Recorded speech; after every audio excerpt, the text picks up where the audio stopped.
All right, thank you for staying with Daybreak. Let's start that conversation. Let me introduce my guests real quick, starting from my right, Honorable Gladys Wanga, Women Representative for Homa Bay. Thank you for making time, and also the Chair for Finance and National Planning Committees here. Asante sana. Dr. Kimani Wamatangi, Kiambu Senator and Majority Whip. Thank you for making time. And Dr. Alfred Mutua, Machakos Governor, asante for coming through.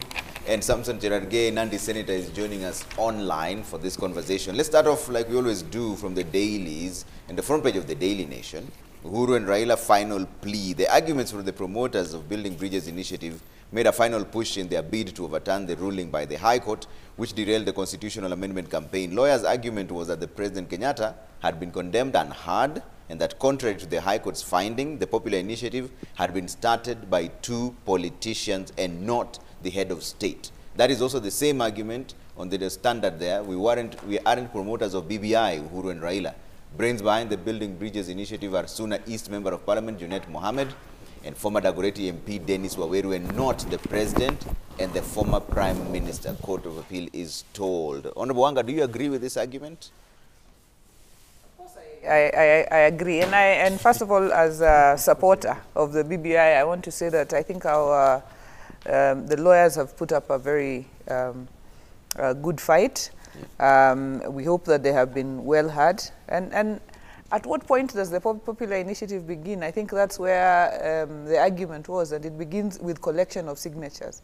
And the promoters who took our signatures, including mine and other Kenyans, including that of the President and others, were Honorable Junet Mohammed and Honorable Dennis Waweru. And so I back that, that argument. And the fact that the conversation, you know, began with the handshake and so on, the conversation around the 9-point agenda, you know, building bridges for Kenya, the fact that it began at that point does not necessarily make the President the promoter. The promoter has to come out and say, I am the promoter. I have brought the signatures. Here they are.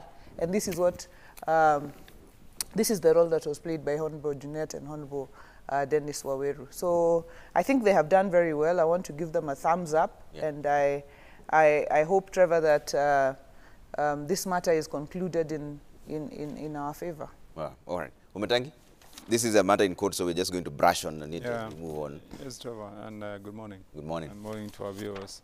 I think it will make a very interesting discussion, this case, in the future, after it's out of the court. But I think it will also be of interest to see how it pans out, because remember when we were discussing here, one of the areas that I think that has got to be well spelled out is that very thin line between when you accuse, for example, the President of having violated the Constitution by acting, you know, what they call out of virus in law.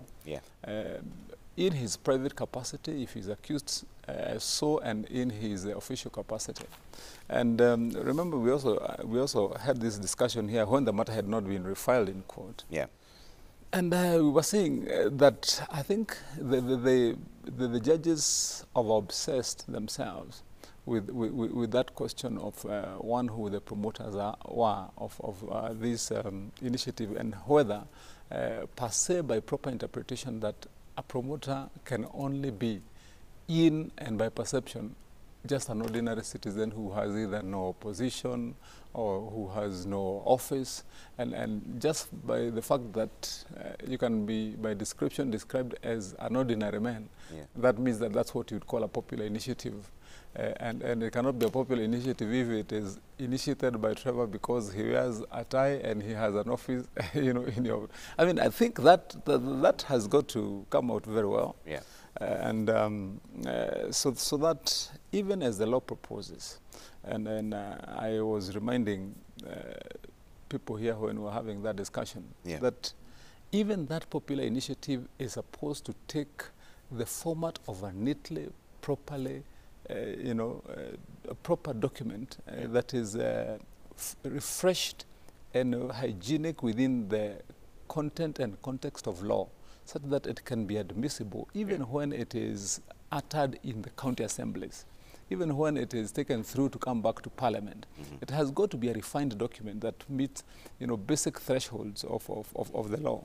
So I think Let's see, I also have to agree that the arguments yesterday were very interesting. I listened to just a little bit of them. I didn't have much time yesterday to listen to them, but I think the lawyers have done a good job. We will be waiting to hear what the respondents will be saying. Yeah, and Friday. And you know, the interesting thing is that, as we said the other day, you know, lawyers can argue over anything, anytime, and make a really big deal of it. But I think this is a case that's interesting. Okay. That we need to hear about. But eventually, yeah. let me finalize by saying to what I think ultimately justice should be found. And in my view, justice is about ensuring that what the desire of Kenyans is finally realized lawfully, constitutionally, so that nothing and no one can come in between the expression of the people and their will as to how they want to be governed. Okay. Yeah. Dr. Mutua?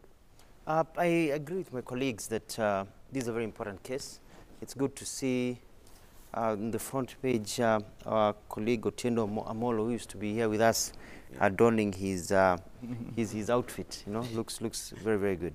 Before I comment, I just want to congratulate the country for hosting a very successful safari rally. I got an opportunity to attend several sessions of the rally. I'm a very big motor sport enthusiast, and it was very good. It was very good. I mean, what was most interesting to me was the commentators who were broadcasting, because they showed us what was being broadcast to the rest of the world. And one lady said that this is a beautiful country. This is like what we would consider to have been the Garden of Eden. This is a place to come and see. And they kept on talking about how beautiful Kenya is, how great Kenyans are. And it reminded me of the times when Kenyans are always pulling down their country, attacking their country, insulting their country, trying to flee their country.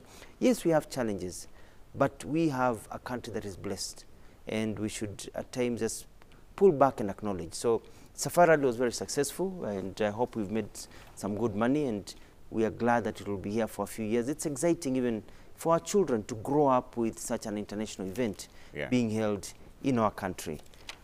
When that is said and done, then immediately after that, we are back to the normal political cycle with the BBI.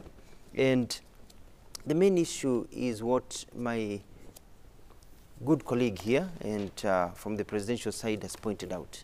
And that is the question of, do you lose your rights under the Constitution after you get elected? Does that mean that your opinion does not matter when it comes to making changes in the Constitution? Is the Constitution only for the civil society?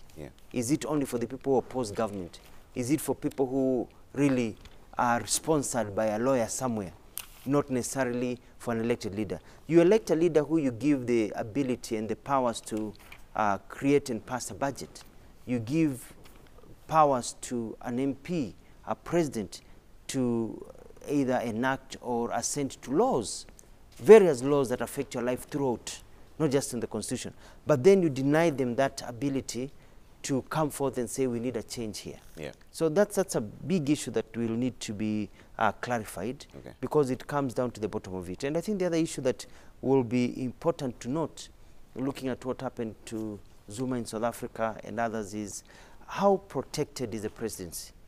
You know, because I think the High Court had said the president can be sued, civil society. How protected is the presidency, and why was the protection put there by the Constitution? Can he be sued and all that? But because we don't talk about it, I just think that it's going very well. I listened to some sessions yesterday, but let's hear both sides of the story and let the judges decide. I think it's a matter that if we speak less about it, the better. The better. All right, we're still yet to get Gerard Gay. As soon as he comes in, we'll get his views on this issue. But Honorable Wanga, as we just wind up on it, even practically speaking, do we really even have the time to implement these proposals, whichever way it goes? Submissions are happening up until Friday. So even if the ruling is done immediately after, do we have time? Considering the elections, the general elections are just knocking by the door. Trevor, there's a song that sings one day at a time. So this is the time as a country. We take a day at a time. We look at what will come out of the court process. Then after the court process, hopefully, you know, if the court, if the Court of Appeal agrees with the proponents of the BBI, then the process proceeds to a referendum. And if it does, then we look at the practicalities. But Trevor, it's hard to tell until we get over the case, and then we hopefully proceed to a referendum, and Yeah. then we see what the practicalities are. And you remember in 2010, after we passed the new constitution, there were several cases before, the Supreme Court, people seeking interpretation, people seeking how soon, some of these things can happen. And I think that's the process we're going to be able to go through, where once the people make a decision, Yeah. one way or the other, Yeah. then now from there we can see whether it's practical, whether we have the time, how we move forward. But for now, Yeah. let's take a day at a time. Okay.